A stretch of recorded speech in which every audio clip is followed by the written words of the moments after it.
Yes, very good morning friends. Welcome to Sundar Innovations. Dear friends, మనం ఈరోజు Sundar carbon anti dot plus టెక్నాలజీని Honda shine వెహికల్కి మనం చేస్తున్నాం మిత్రులారా. సో ప్రతి వాహనదారుడు కూడా తెలుసుకోవాల్సింది ఏంటి అంటే వాహనం రోజు రోజుకి పాతదైపోతుంది, ముసలిదైపోతుంది అనే విషయాన్ని ప్రతి వ్యక్తి కూడా ఇక్కడ మనం అంగీకరించాల్సిన విషయం. అలాగే మనుషులు కూడా అలాగే రోజు రోజుకి పెద్దవాళ్ళు అయిపోతూ ఉంటారు. పెద్దవాళ్ళు అవ్వటం అంటే దాని అర్థం ముసలివాళ్ళు అవ్వటమే. సో అదేవిధంగా ఏ విధంగా అయితే శరీరంలో అనేక రకాల హెల్త్ కంప్లైంట్స్ వస్తూ ఉన్నాయో వాహనదారులు కూడా వాహనం వాడే కొద్దీ ఇదే విధంగా కంప్లైంట్స్ వస్తూ ఉన్నాయి. సో దాన్నే మనం ఆటోమొబైల్ ఇంజనీరింగ్ రంగంలో మెకానికల్ సర్వీసెస్ అంటాము, రిపేర్లు అంటాము, అనేక పేర్లతోటి మనం పిలుచుకుంటూ మనం ఆ యొక్క ఇబ్బందులను మనం పడుతూ ఉన్నాం మిత్రులారా. అయితే ఇప్పుడు మనం డిస్కస్ చేసుకోవాల్సిన అంశం ఏంటి అంటే ఈ Sundar carbon anti dot plus దేని గురించి మనకి తయారు చేయబడింది, దీని యొక్క ఆవశ్యకత ఏంటి అనే విధానాన్ని మనం అర్థం చేసుకునే ప్రయత్నం అయితే చేద్దాం. సో ఈ వెహికల్ సుమారు ఎప్పుడుది బాబు? ఇది 2012 తీసుకొని మీరు 2012లో తీసుకున్నారా? కొత్తది తీసుకున్నారా అప్పుడు, లేకపోతే పాతదే ఉంది? ఓకే. తీసుకున్న దగ్గర నుంచి ఇప్పటికి ఎంత ఖర్చు పెట్టుంటావు ఈ వెహికల్ ఎంత కొన్నారు ఫస్ట్ మీరు చెప్పండి? వెహికల్ 70,000 కొన్నారు. సో ఇప్పటికి ఎన్ని లక్షలు తిరిగి ఉంటారు? ఐడియా లేదు సార్, ఎక్కువే తిరిగి ఉంటాం. ఎన్నిసార్లు బోర్ చేయించారు? ఒకసారి బోర్ చేయించారు. ఒకసారి బోర్ చేయించారంటే తర్వాత ఇప్పుడు 4 సంవత్సరాలకి మళ్ళీ వచ్చింది. అంటే 2012లో తీసుకుంటే బోర్ ఎప్పటికి వచ్చింది? 4 ఏళ్ల కిందట, అంటే 2020లో వచ్చింది. 8 ఏళ్ళకి బోర్ వచ్చింది. 8 ఏళ్ల బోర్ అంటే మీరు చాలా జాగ్రత్తగా తిరిగినట్టే. సో ప్రతిసారి ఆయిల్ మార్చినప్పుడల్లా ఎంత ఖర్చు అయింది? ఆయిల్ మార్చినప్పుడల్లా 500 ఖర్చు. 500. 1,00,000 కిలోమీటర్లు అన్నీ తిరుగుంటారా? సరే, మీకు జనరల్గా చెప్తున్నాను చూడండి. 1,00,000 కిలోమీటర్లు ప్రతి 2,000కి ఆయిల్ మారుస్తారు కదా. 50 సార్లు ఆయిల్ మార్చారు. 35,000 రూపాయలు ఓన్లీ ఇంజిన్ ఆయిల్కే అయింది. ఇంకా టైర్ లేదు, చైన్ లేదు, ట్యూబులు లేవు, లేకపోతే రబ్బర్ లేవు, వేరే వేరే ప్లగ్ బిట్లు, క్లీనింగ్లు, పంచర్లు, పెట్రోల్ అసలు ఇంకా అది ఇంకా లెక్క మనం ఇంకా. ఓకే, కేవలం 1,00,000 కిలోమీటర్లు తిరిగే లోపల మీరు 70,000 కొన్న బండికి 35,000 రూపాయలు ఇంజిన్ ఆయిల్ ఖర్చు అయింది. ఇది మీకు తెలియకుండా. అప్పుడప్పుడు 500 కాబట్టి మీకు కూడా లెక్క ఉండదు. ఒకేసారి దీన్ని 70,000 ఖర్చు పెట్టాలన్నా, ఒకేసారి 35,000 ఖర్చు పెట్టాలంటే అప్పుడు నోరు మనం కొంచెం అబ్బా అనిపిస్తుంది మనకు కూడా. కానీ ఆ సందర్భంలో ప్రతి వాహనదారుడు అర్థం చేసుకోవాల్సింది ఏంటంటే ఇది 1,00,000 కిలోమీటర్లు తిరిగాము, ఇది బోర్కి వచ్చింది. బోర్కి ఎంత ఖర్చు పెట్టారు? బోర్కి 9,000 ఖర్చు అయింది. 9,000 బోర్ చేసిన తర్వాత 4 ఏళ్ళు తిరిగింది. ఇప్పుడు బోర్కి వచ్చింది కదా. ఈ 4 ఏళ్లలో మనం ఎన్ని వేలు తిరిగి ఉంటాము? బండి ఎన్ని వేలు తిరిగి ఉంటాము? రోజుకి ఎన్ని తిరుగుతావు? నెలకు ఒక 2-3 వేలు తిరుగుతావా? సంవత్సరంలో ఒక 20,000, 30,000. 4 ఏళ్ళలో మళ్ళీ ఒక 50-60 వేలు. ఒక 60,000 తర్వాత మళ్ళీ బోర్కి వచ్చింది. ఇదివరకు ఒక 1,00,000, ఇది ఒక 60,000. 1,60,000కి దీనికి మళ్ళీ రెండోసారికి బోర్కి వచ్చింది. అలా అని ఇది పారేసే వస్తువేం కాదు, మళ్ళీ దీన్ని రీకండిషన్ చేయించుకోవాలి.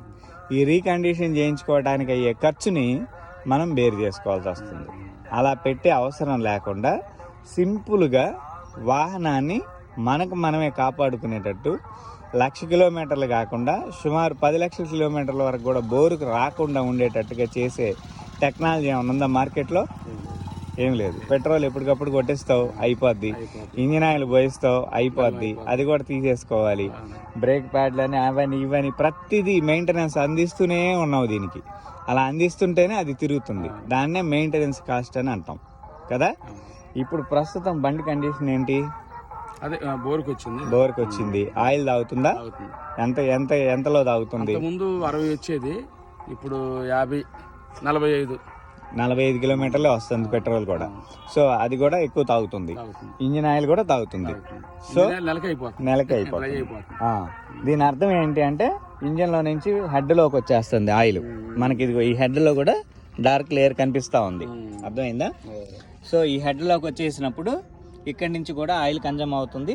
ఆ చుట్టూ సీల్స్ కూడా పోయి మనకు ఆయిల్ కనిపిస్తుంది అనమాట. సో ఇప్పుడు ప్రస్తుతం ఇదే కండిషన్ కొంతకాలం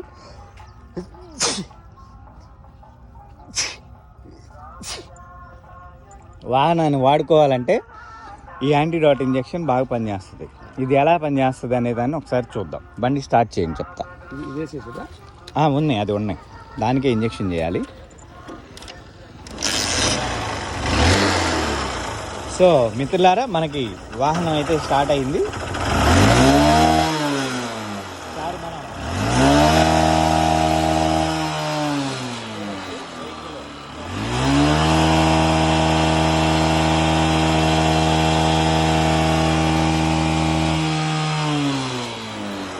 వెహికల్ అయితే స్మోక్ రిలీజ్ చేస్తూనే ఉంది.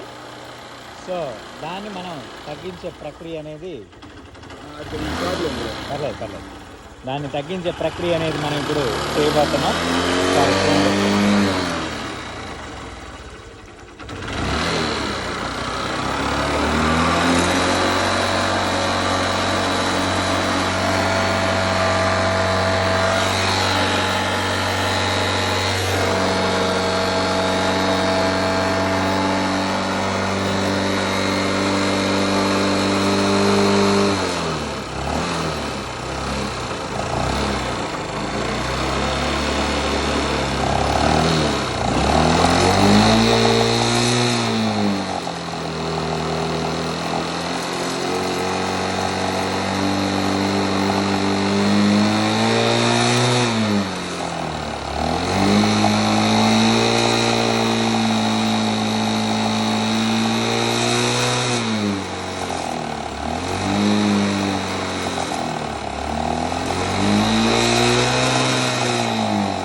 ఒకసారి చిన్న ట్రయల్ రన్ వెళ్ళరా నాయన.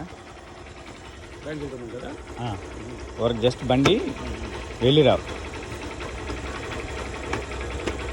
దాన్ని గిచ్చు ఈ రబ్బర్ అక్కడ దిగాలి పైకని. Right right. ఒక చిన్న ట్రయల్ రన్ వెళ్తా, మీకు ఎలా ఉంది ఏందనేది ఇప్పుడే తెలుస్తుంది.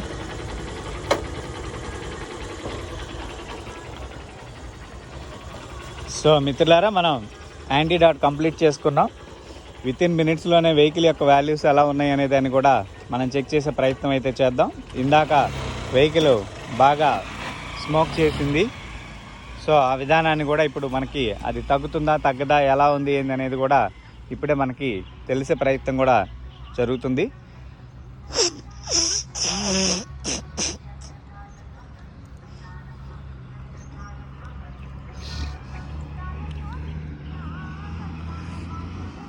సేమ్ మనకి ఇక్కడ ఇంకొక వెహికల్ కూడా ఉంది, హోండా షైన్. ఇదే మోడల్ బాబు, 4 ఏళ్ళు లేటెస్ట్ వెహికల్ అది. ఇదిగో నీది కూడా, ఇదిగో హెడ్కి ఆయిల్ రిలీజ్ అవుతుంది చూడు.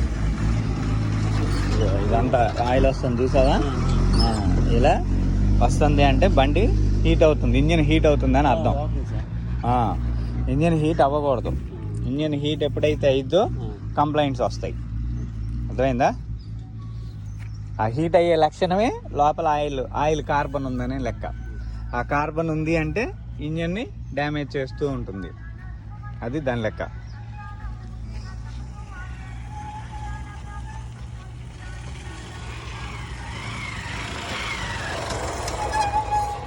రైట్, మౌంట్స్ అండి, పర్లేదు వెయిట్.